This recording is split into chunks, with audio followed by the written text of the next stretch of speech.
Assalamu alaikum wa rahmatullahi ta'ala wa barakatuh, mes frères et sœurs, nous poursuivons avec le chapitre 9, les ruses de Shaitan contre les ascètes et les adorateurs.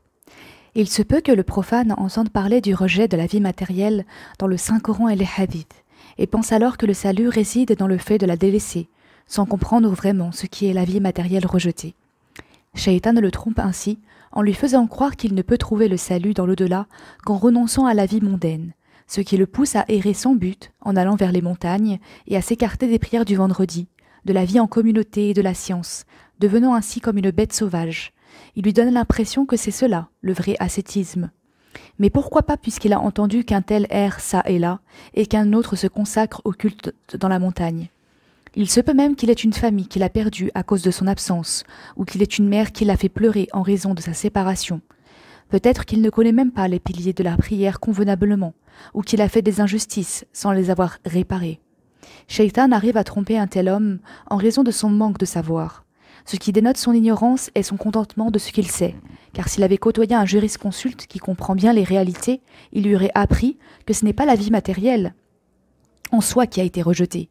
Comment peut-on rejeter ce qui a été accordé par Allah, qui est nécessaire pour la survie de l'être humain, et ce qui lui permet d'acquérir le savoir et d'accomplir les adorations, comme nourriture, boisson, habits, ainsi que la mosquée où prier. Ce qui est plutôt rejeté, c'est le fait de prendre les choses illégalement, les consommer avec excès, et non pas selon le besoin, et disposer d'elles selon ses désirs et non pas conformément à la loi religieuse. De plus, aller vers les montagnes isolées est une chose interdite, car le messager d'Allah sallallahu alayhi wa sallam a interdit à quiconque de passer la nuit tout seul. Hadith authentique rapporté par Ahmad dans Al-Musnad 291 5660, authentifié par Al-Albani dans Sahih Al-Jami' 6919. Quant à son renoncement à la vie en communauté et à la prière du vendredi, c'est une perte et non pas un bénéfice. Son éloignement du savoir et des savants renforce l'emprise de l'ignorance, et sa séparation de son père et de sa mère de cette façon relève de la maltraitance des parents, qui est un péché majeur. Pour ce qui est de ceux qui partent à la montagne, dont il a entendu parler, il se peut qu'il n'ait pas de famille, ni de père, ni de mère. Ils sont alors partis à un endroit où ils peuvent se consacrer au culte en groupe. Mais s'ils font cela d'une façon non valable, ils seront alors tous dans l'erreur, qui qu'ils soient. L'un des prédécesseurs vertueux a dit: nous sommes partis à une montagne pour nous consacrer à l'adoration, mais Soufiane al-Thawri est venu et nous a fait revenir. Les ruses de Shaitan contre les ascètes. Parmi les ruses de Shaitan pour tromper les ascètes figure le fait de les détourner du savoir, en faisant en sorte qu'ils se consacrent à l'ascétisme. En faisant cela, il change le meilleur par le pire. En effet, le bénéfice qu'apporte l'ascète ne va pas au-delà du seuil de sa porte, tandis que celui du savant se répand partout et permet à bon nombre d'adorateurs de revenir au droit chemin. Section. Shaitan trompe ainsi aussi les ascètes en leur faisant croire que l'ascétisme consiste à renoncer aux choses licites. C'est ainsi que l'on voit certains d'entre eux ne manger que le pain d'orge, d'autres s'interdisent les fruits, et d'autres encore réduisent leur nourriture au point d'assécher leur corps. Ils se torturent en portant des vêtements en laine et se privent de l'eau fraîche. Ceci n'était pas la voie du messager d'Allah, sallallahu alayhi wa sallam, ni celle de ses compagnons, radiallahu anhum, et des générations qui les ont suivis. Certes, ils avaient faim lorsqu'ils ne trouvaient rien à manger, mais dès qu'ils en trouvaient, ils mangeaient. Et le messager d'Allah, sallallahu alayhi wa sallam, mangeait de la viande et l'aimait. Il mangeait du poulet et aimait les friandises. On lui apportait de l'eau fraîche et il préférait l'eau de la veille, car l'eau courante est nocive à l'estomac et n'assouvit pas bien la soif. Un homme dit: je ne mange jamais du khabis, car je ne le remercie pas. Al-Hassan al-Basri dit alors: cet homme est un idiot. Est-ce qu'il remercie l'eau fraîche quand il la boit? Le khabis, c'est une friandise faite à base de dattes et de beurre. Soufiane al-Thawri avait coutume, lorsqu'il voyageait, de prendre avec lui de la viande rôtie et du faloudage. C'est un type de pâtisserie fait à base de farine, miel et eau. L'homme doit savoir que son corps est sa monture. Il est donc nécessaire de bien le traiter afin d'atteindre ses objectifs. Il doit alors prendre ce qui est bon pour lui et laisser ce qui peut lui nuire, comme le rassasiement et la consommation excessive de choses qu'il désire, car cela nuit au corps et à la religion. Par ailleurs, les gens ont différents caractères. Si les Bédouins s'habillent en laine et ne consomment que du lait, on ne peut leur reprocher cela, car leur condition physique peut le supporter. C'est le même cas pour les gens de peau noire qui s'habillent en laine et mangent les pickles. Cela ne peut aussi leur être reproché, car ceci fait partie de leurs habitudes. Mais lorsque le corps est d'une condition fragile et qu'il n'a vécu que dans le confort, il est alors interdit de lui faire endurer ce qui peut lui nuire. Si la personne devient ascète et préfère délaisser des désirs, soit parce que le licite ne tolère pas l'excès, soit parce que la bonne nourriture l'incite à trop en manger, ce qui l'amène à dormir et à paresser beaucoup, celle-ci aura alors besoin de connaître ce qui peut lui nuire, dans le cas où elle le délaisse, et ce qui ne peut pas lui nuire, et ne consommer que ce qui lui permettra de subsister sans nuire à son corps. Certains gens ont cru que le pain seul suffit à ce que leur corps subsiste. Même s'il est suffisant, le fait de se limiter au pain est nuisible en considération des humeurs du corps qui auront besoin de l'acide et le doux, le chaud et le froid, l'astringent et le laxatif. Celui qui empêche les humeurs d'agir selon leurs prédispositions naturelles qui assurent leur bon fonctionnement leur nuira, à moins qu'il ne leur évite le rassasiement excessif, la gourmandise et d'autres choses dont il craint les conséquences, car ceci les altérera. Quant à l'abstinence absolue, c'est une erreur, et on doit comprendre cela. On ne doit pas tenir compte de la parole d'Al-Harith al-Muhasibi et Abu Talib al-Makki à propos de la restriction de nourriture et de la lutte contre soi-même en renonçant à ce qui est licite. En effet, il vaut mieux suivre le législateur, le prophète sallallahu alayhi wa sallam et ses compagnons radiyallahu anhum. Ibn Aqil disait que des choses étonnantes concernant votre dévotion. Soit vous courez après vos passions, soit vous innovez une nouvelle forme de monachisme, vous vous adonnez à toutes sortes d'amusements et de jeux enfantins, et vous négligez les droits, vous abandonnez vos familles, et vous vous attachez au coin des mosquées. Adorez plutôt raisonnablement et selon la loi religieuse. Section. L'une des ruses de Shaitan contre ces gens consiste à leur faire croire que l'ascétisme est le fait de se contenter uniquement de la nourriture et des habits les moins bons. Ils se contentent alors de cela, tandis que leur cœur recherche la primauté et le prestige. C'est ainsi qu'on les voit guetter les visites des détenteurs du pouvoir, honorer les riches et non pas les pauvres, et feindre l'humilité à la rencontre des gens comme s'ils venaient de sortir d'une méditation. Il arrive à l'un d'eux de refuser de l'argent pour que l'on ne dise pas « ceci est dû à son ascétisme », alors qu'en même temps, ils sont très favorables à ce que les gens viennent les visiter et embrasser leurs mains, car leur objectif dans ce bas monde est la primauté. Les ruses de Shaitan contre les adorateurs. L'une des ruses qu'utilise souvent Shaitan contre les adorateurs et les ascètes est l'ostentation dissimulée. En effet, l'ostentation apparente ne fait pas partie des ruses, comme le fait de laisser apparaître de la maigreur, de la pâleur du visage et des cheveux ébouriffés, comme signe indicatif de son ascétisme. Il y a aussi le fait de baisser la voix, pour montrer de l'humilité, et le fait d'agir avec ostentation dans la prière et l'aumône. Des pratiques de ce genre sont apparentes et non dissimulées. Or, ce que nous évoquons ici, c'est l'ostentation dissimulée. En effet, le messager d'Allah, sallallahu alayhi wa sallam, a dit « Les œuvres ne valent que par les intentions ». Hadith rapporté par Al-Bukhari, 1, et Muslim, 1907, d'après la narration de Omar ibn al-Khattab, radiyallahu anhu. Donc, tant qu'on ne recherche pas, par les œuvres que l'on accomplit, la satisfaction d'Allah subhanahu wa ta'ala, elles ne seront pas acceptées. Malik ibn Dinar a dit « Dites à celui qui n'est pas sincère dans ses œuvres de ne pas se fatiguer à les accomplir. » Sache que le croyant ne recherche par ses œuvres que la satisfaction d'Allah subhanahu wa ta'ala. Mais il arrive que l'ostentation dissimulée pénètre dans son esprit et l'embrouille, et il est difficile de s'en libérer. Yassar rapporte que Yusuf ibn al-Asbat lui a dit « Apprenez à faire la distinction entre les œuvres valables et celles qui sont non valables. Personnellement, j'ai appris cela en 22 ans. » Ibrahim al-Hanzali rapporte avoir entendu Baqiya ibn al-Walid dire « J'ai entendu Ibrahim ibn al-Hadam dire « J'acquis du savoir auprès d'un anachourète nommé Sam'an. Je me rendis auprès de lui dans son ermitage et je lui demandai « Ô Sam'an, depuis quand es-tu dans ton ermitage ?» Il répondit « Depuis 70 ans. » Je lui dis « Quelle est ta nourriture ?» Il répondit « Ô monothéiste sincère, pourquoi me demandes-tu cela ?» Je dis « Je veux juste savoir. » Il répondit « Je mange chaque nuit une graine de pois chiche. » Je lui dis « Qu'est-ce qui anime ton cœur pour que tu puisses te contenter de cette graine ?» Il répondit « Vois-tu ces gens au-dessous de toi ?» J'acquiesçai et il continua « Ceux-là viennent me visiter un jour de chaque année pour décorer mon ermitage et tourner autour de lui en mon honneur, et à chaque fois que je trouve du mal à me mettre à l'adoration, je me rappelle cet instant. C'est ainsi que j'arrive à supporter l'effort d'une année pour la gloire d'un instant. Supporte donc, ô monothéiste sincère, l'effort d'un instant pour la gloire d'une éternité. » Il me fit ainsi respecter le savoir. Puis il me dit « Veux-tu que je t'en rajoute ?» Je répondis par l'affirmative et il dit « Descends de l'ermitage. » Je fis ainsi et il me fit descendre une verseuse dans laquelle il y avait 20 graines de pois chiches. Puis il me dit « Entre dans le monastère, car ils ont vu ce que je t'ai fait descendre. » Lorsque j'y entrai, les chrétiens se rassemblèrent autour de moi et me demandèrent « Ô monothéiste sincère, Qu'est-ce que le cheikh t'a fait descendre? Je répondis, une partie de sa nourriture. Ils dirent, qu'est-ce que tu en as à faire? Nous sommes plus en droit de l'avoir, quel prix en demandes-tu?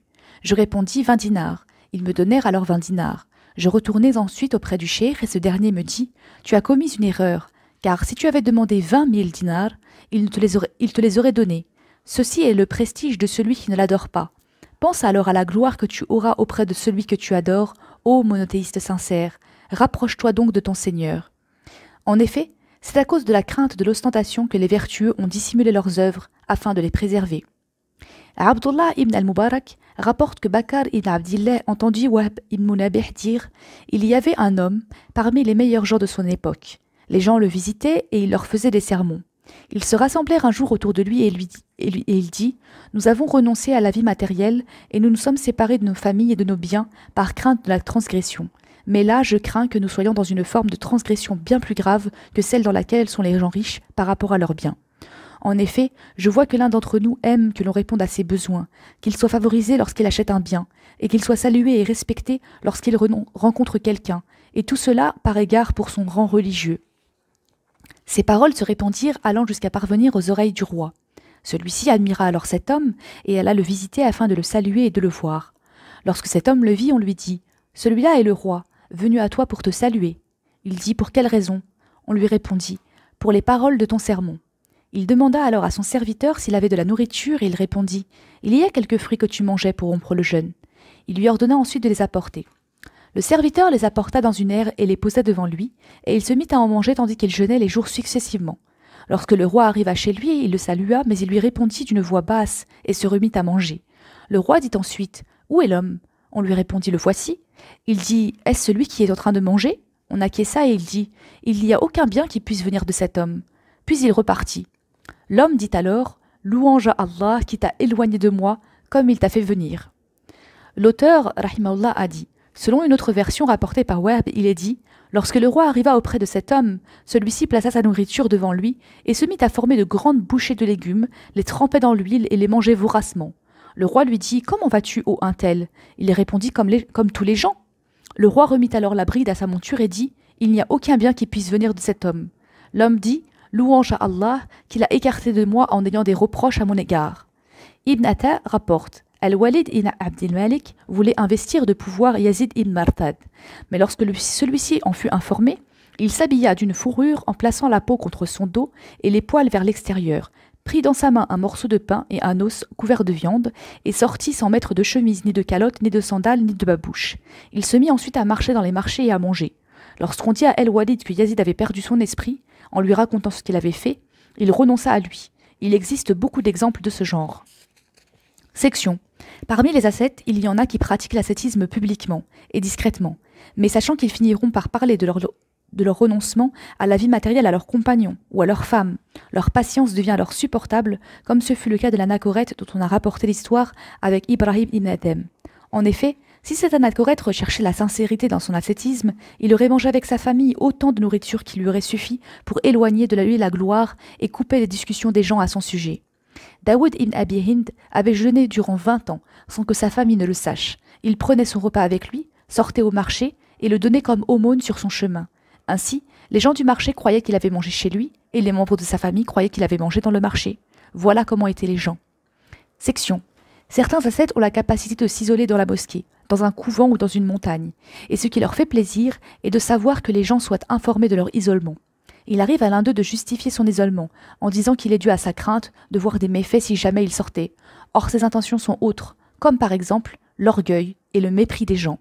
Il y a aussi le fait de craindre de ne pas être bien servi par les gens, ou de perdre son statut et sa primauté, car la fréquentation des gens fait perdre cela, tandis que lui veut préserver son éloge et sa notoriété.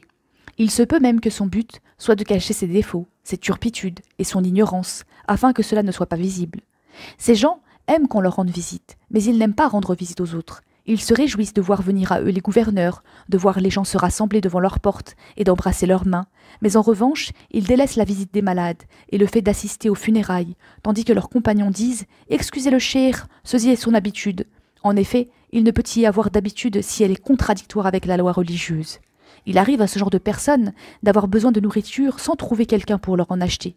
Ils résistent alors à leur faim et ne sortent pas pour en acheter en personne, de crainte de perdre leur prestige en marchant avec les gens du commun. Or, le messager d'Allah, sallallahu alayhi wa sallam, sortait au marché, achetait ce dont il avait besoin et le portait lui-même. De même pour Abu Bakr, radiallahu anhu, qui portait les vêtements sur ses épaules pour aller marchander. Mohammed ibn al-Qasim rapporte que Abdullah ibn Hanzala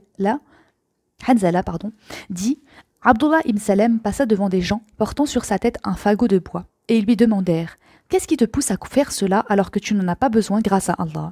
Il répondit « En effet, j'ai voulu écarter l'orgueil de moi, car j'ai entendu le messager d'Allah sallallahu alayhi wa sallam dire « N'entrera pas au paradis le serviteur qui a dans son cœur un brin d'orgueil. » Rapporté par Al-Hakim dans Al-Mustadrak 3 470 et Muslim 91.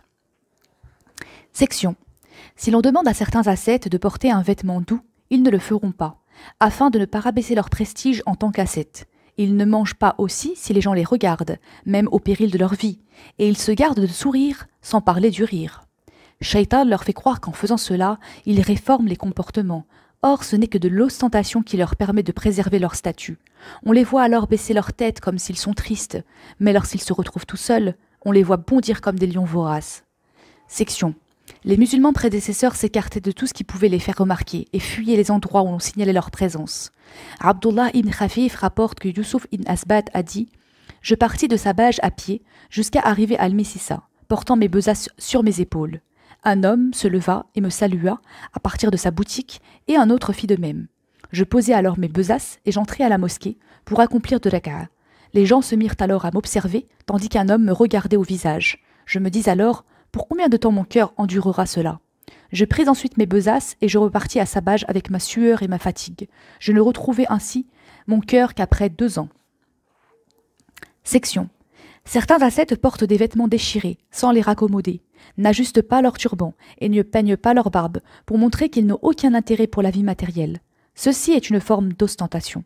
En effet, s'ils sont sincères dans leur renoncement au monde matériel, comme ce fut le cas de Daoud at-Taï lorsqu'on lui demanda pourquoi il ne peignait pas sa barbe, et il répondit qu'il avait plus important à faire, ils doivent alors savoir qu'ils ont suivi la mauvaise voie, car cela n'est pas la voie du messager d'Allah, sallallahu alayhi wa sallam, ni celle de ses compagnons, radiallahu anhum.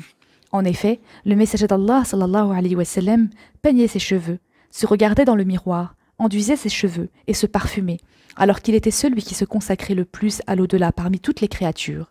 Abu Bakr et Omar, radiallahu anhum, aussi avaient coutume de se teindre les cheveux avec du henné et du katm. C'est une plante qui sert à teindre les cheveux, alors qu'ils étaient les compagnons les plus craintifs d'Allah et les plus abstinents. Celui donc qui prétend un rang plus élevé que celui de la sunna et des œuvres des gens éminents, aucune considération ne doit lui être faite. Section. Parmi les ascètes, il y en a qui restent silencieux de façon permanente. Ils s'écartent alors de la fréquentation de leur famille et leur nuisent par leur mauvais caractère et leur mélancolie, oubliant la parole du prophète sallallahu alayhi wa sallam. Certes, ta famille a un droit sur toi.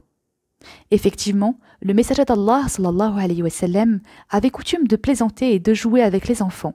Il a même fait la course avec Aïcha, radiallahu anha, ainsi que d'autres comportements affectueux. Quant à cet ascète qui se fait de sa femme une veuve et de son fils un orphelin, en s'écartant d'eux et en ayant des caractères vils, croyant qu'il le détournerait des œuvres qui mènent au salut éternel, il ne sait pas, à cause de son manque de savoir, que le fait d'être joyeux avec sa famille contribue à obtenir le salut éternel. Il est rapporté dans les 2 sahih que le messager d'Allah sallallahu alayhi wa sallam a dit à Jabir « Pourquoi n'as-tu pas épousé une vierge pour que tu puisses jouer avec elle et qu'elle puisse jouer avec toi ?» Rapporté par Al-Bukhari 2097 et Muslim 715. Il arrive parfois à l'ascète d'avoir une impuissance sexuelle à cause de son abstinence, ce qui l'empêche d'avoir des rapports charnels avec sa femme, délaissant ainsi une obligation pour un acte surérogatoire non recommandé. Section. Parmi les ascètes, il y en a qui voient leurs œuvres et les admirent de telle sorte que si on leur dit qu'ils constituent l'un des piliers de la terre, ils croiront vraiment à cela.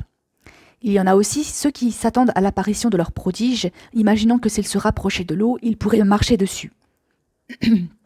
Si toutefois ils font une invocation et qu'elle ne sera pas exaucée, ils grognent intérieurement, comme s'ils réclament leur dû pour leurs œuvres. Or, s'ils étaient doués d'entendement, ils auraient compris qu'ils sont des serviteurs possédés par Allah et qu'un serviteur ne peut réclamer son dû. Et s'ils avaient pensé au fait d'avoir la chance d'être guidés afin d'accomplir leurs œuvres, ils auraient compris qu'ils devraient plutôt le remercier et craindre de négliger leurs œuvres. Sa crainte aurait dû les inciter à se consacrer à leurs œuvres sans les négliger en les admirant. Rabi'a al-Adawiya, qu'Allah se soit satisfait d'elle, dit à cet égard « Je demande pardon à Allah pour le manque de véracité dans mes paroles. » On lui demanda « Penses-tu avoir accompli une œuvre qui sera acceptée ?» Elle répondit « Si jamais il y en a une, je crains qu'elle soit rejetée. » Section. L'une des ruses de Shaitan par lesquelles il a pu tromper certains ascètes en raison de leur manque de savoir est le fait de les pousser à agir selon leurs propres opinions sans tenir compte de l'avis des jurisconsultes. Ibn Aqil a dit « Abu Ishaq al-Kharaz était un homme vertueux et était le premier à m'apprendre le livre d'Allah. Il avait comme habitude de s'abstenir de parler durant le mois de Ramadan et de n'exprimer ses besoins qu'avec des versets coraniques. Il disait par exemple, en donnant la permission d'entrer, « Entrez chez eux par la porte ». Surat 5, Al-Maïda, verset 23. Et il demandait à son fils d'acheter des légumes le soir d'une journée de jeûne en lui disant de ces légumes, ses concombres, son ail, ses lentilles et ses oignons. Surat 2, Al-Baqarah, verset 61.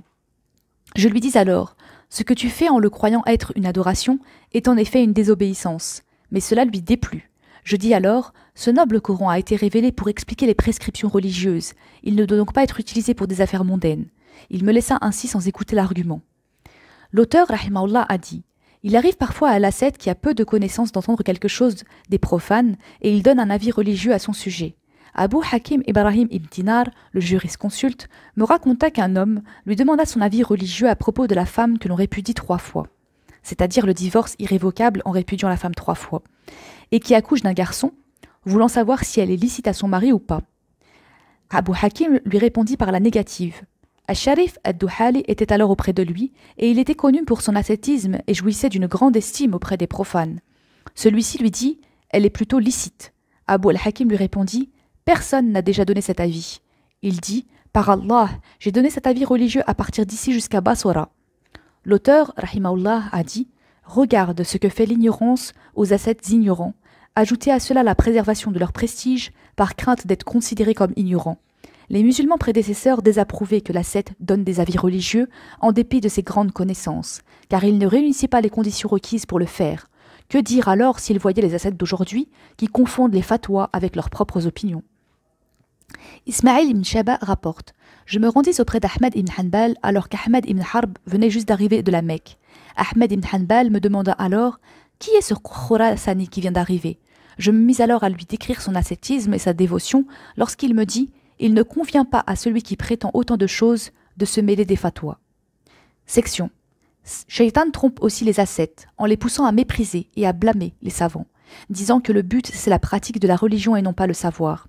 Ceux-là ne comprennent pas que le savoir est la lumière du cœur, et s'ils savaient quelle est l'importance des savants dans la préservation de la loi religieuse, qui est la même que celle des prophètes, alayhum salam, ils se seraient vus comme des muets comparés aux éloquents, et des aveugles comparés aux clairvoyants. Les savants sont les indicateurs du chemin, et les gens les suivent tandis que le plus saint de ces ascètes marche tout seul. Il est mentionné dans les 2 Sahih que Sahal ibn Sa'ad rapporte que le prophète sallallahu alayhi wa sallam a dit à Ali ibn Abi Talib alayhi salam « Par Allah, le fait qu'Allah guide par ton intermédiaire un seul homme t'est préférable au fait de posséder des chamelles rousses. » Rapporté par Al-Bukhari 2942 et Muslim 2406. Section. Les ascètes reprochent aux savants le fait de se permettre certaines choses licites, qui leur donnent des forces pour acquérir le savoir, comme ils blâment les collecteurs des biens. Or, s'ils avaient compris la signification du mot licite, ils auraient su qu'on ne peut pas blâmer celui qui fait des choses licites. Mohammed ibn Ja'far al-Khawlani rapporte Abu Abdillah al-Khawas, qui était l'un des compagnons de Hatim al-Hassam, m'a rapporté ceci.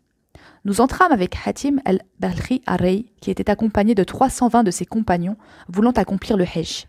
Ils étaient tous habillés en laine et aucun d'entre eux ne portait de besace ni de nourriture. Nous descendîmes chez un marchand ascète qui nous accueillit cette nuit-là.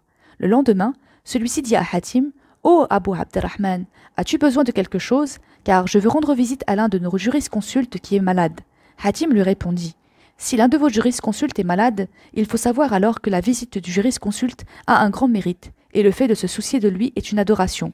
Je viens donc avec toi. » C'est Mohammed ibn Muqatil, le juge de Rey, qui était malade. Il, le marchand, lui dit « Allons-y donc, ô Abu Abderrahman. » Lorsqu'ils arrivèrent devant la porte de sa maison, ils y trouvèrent un portier et Hatim se dit « Ô Seigneur, comment se fait-il qu'une maison d'un savant soit dans cet état ?» Ils y entrèrent ensuite, après avoir reçu la permission et découvrir à l'intérieur une habitation fastueuse, de beaux meubles, des costumes, des tapis et des rideaux. Hatim resta absorbé dans ses pensées, en train de regarder autour de lui, jusqu'à arriver au salon où se trouvait Mohammed ibn Muqatil. Celui-ci était allongé sur un beau lit confortable, et à hauteur de sa tête se trouvait une tapette à mouches et des gens debout. Ar-Razi s'assit alors et Hatim resta debout. Mohammed ibn Muqatil lui fit signe de sa main pour s'asseoir, mais Hatim refusa. Ibn Muqatil lui dit « Voulez-vous quelque chose ?» Hatim acquiesça. Il lui demanda de quoi il s'agissait, et Hatim de répondre « J'ai une question à te poser ». Il dit « Vas-y ». Il lui dit « Mets-toi d'abord sur ton séant pour que je puisse se la poser ». Il ordonna alors à ses serviteurs de le redresser, et Hatim lui dit « D'où as-tu acquis ton savoir ?» Il répondit « Je l'ai acquis des gens dignes de foi qui l'ont acquis à leur tour des imams dignes de confiance. » Il lui dit « Et ces derniers d'où l'ont-ils acquis ?» Il répondit « Des premières générations de musulmans. » Il dit « Et les premières générations des musulmans d'où l'ont-elles acquis ?» Il répondit « Des compagnons du messager d'Allah sallallahu alayhi wa sallam. » Il dit « Et les compagnons du messager d'Allah sallallahu alayhi wa sallam, d'où l'ont-ils acquis ?» Il répondit « Du messager d'Allah sallallahu alayhi wa sallam. » Il dit « Et le messager d'Allah sallallahu alayhi wa sallam, d'où l'a-t-il acquis ?» Il répondit « De Jibril alayhi salam, qu'il a reçu d'Allah subhanahu wa ta'ala. » Hatim dit alors « As-tu entendu dans le savoir que Jibril alayhi salam a reçu d'Allah subhanahu wa ta'ala et qu'il a transmis au prophète sallallahu alayhi wa sallam, qui est passé ensuite aux compagnons, radiallahu anhum, puis aux premières générations de musulmans, puis aux imams dignes de foi, puis aux gens fiables qui vous l'ont transmis à vous, que celui qui a la plus belle habitation, le plus confortable lit, le plus grand nombre d'ornements dans ce bas monde, aura la plus haute position auprès d'Allah subhanahu wa ta'ala ?» Il répondit par la négative. Il lui dit « Qu'as-tu entendu alors ?» Il répondit « J'ai entendu que celui qui renonce au monde matériel et désire obtenir le salut éternel, aime les pauvres et avance des œuvres pour l'au-delà, aura une meilleure place auprès d'Allah et se rapprochera de lui davantage. » Hatim dit « Et quel exemple suis-tu? Celui du prophète sallallahu alayhi wa sallam, de ses compagnons radiallahu anhum, des générations de musulmans qui leur ont succédé et des vertueux qui suivent leurs traces, ou bien celui de Pharaon et de Nemrod? En effet, ces deux derniers sont les premiers à avoir construit leurs habitations avec du plâtre et des briques.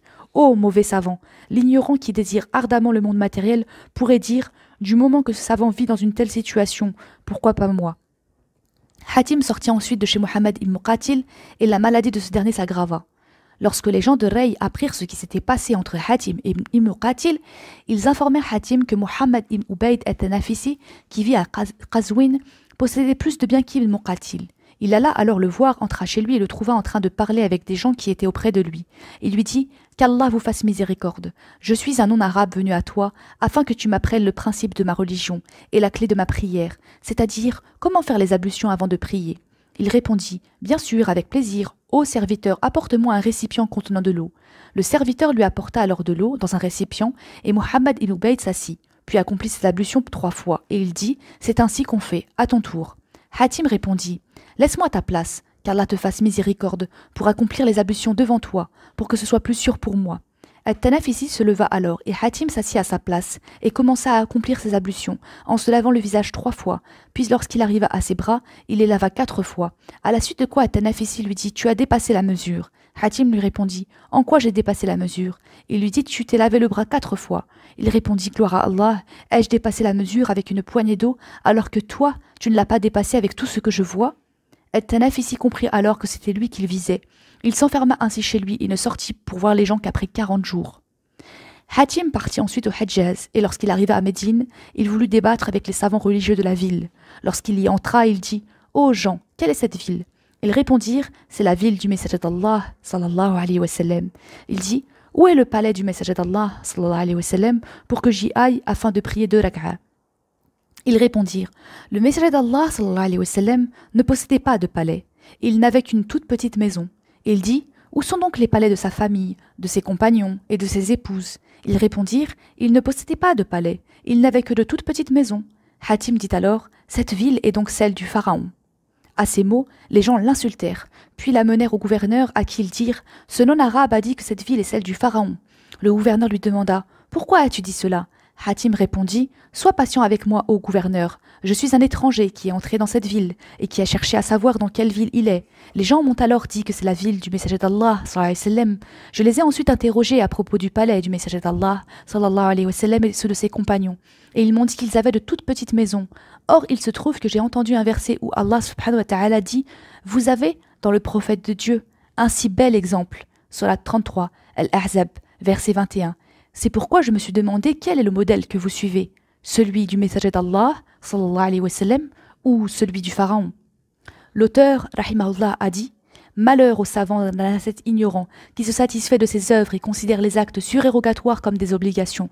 En effet, ce que Hatim a désapprouvé est permis, et ce qui est permis est autorisé. La loi religieuse n'autorise pas une chose pour la blâmer ensuite. Comme est vile l'ignorance.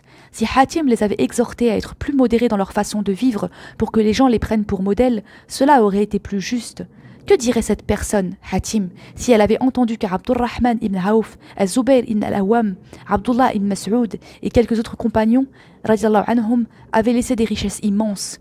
Il y a aussi Tamim ad-Dari qui a acheté une tenue pour 1000 dirhams et l'utilisait pour accomplir la prière nocturne.